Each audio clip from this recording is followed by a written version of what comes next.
went through a bit of a really, really challenging period about 5 or 6 years ago. My sister said to me, she said, Steve, you make all these different choices in your life. Maybe you need to go and talk to somebody about why you make those choices, right? And that for me was my freedom to go, because my ignorance beforehand was that therapy was a weakness. That was my ignorance, of course, right? Same as me. That was my ignorance. That was the way I kind of viewed things. I said, I don't need therapy. I'll be Because fine. you're a man's man. You're a big rugby player, and exactly. Everybody would have come to me as a friendship circle to talk Same to me, me, to do all this stuff, right?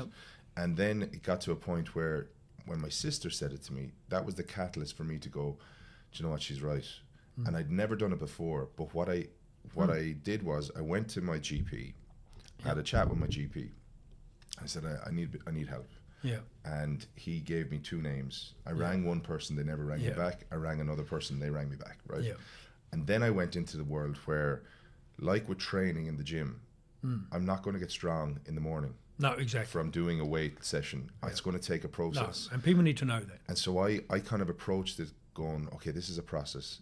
I need to go through it, whether I liked it or not. Now, there was a lot of uncomfortable conversations.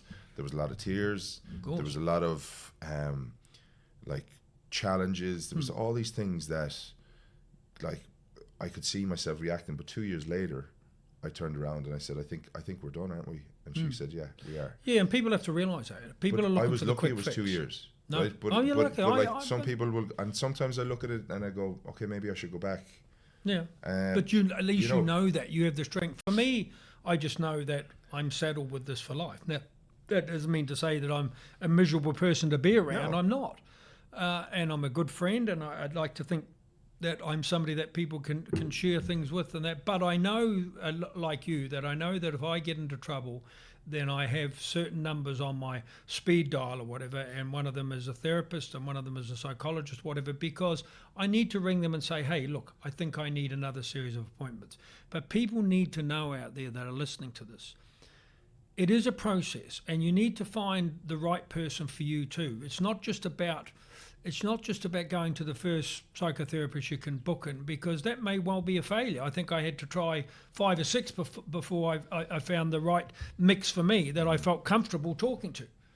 And then you get to a stage where actually I enjoyed going along on a Wednesday night for my hour of venting, so you could just sit there and just say, this has been miserable and this has been that, and that's when I really picked up that the best therapists just listen and they guide you through what you need to talk about, and they give you a bit of homework that you go away and just think about things differently. And I'm not talking about homework you go down and write a 50-page essay. No.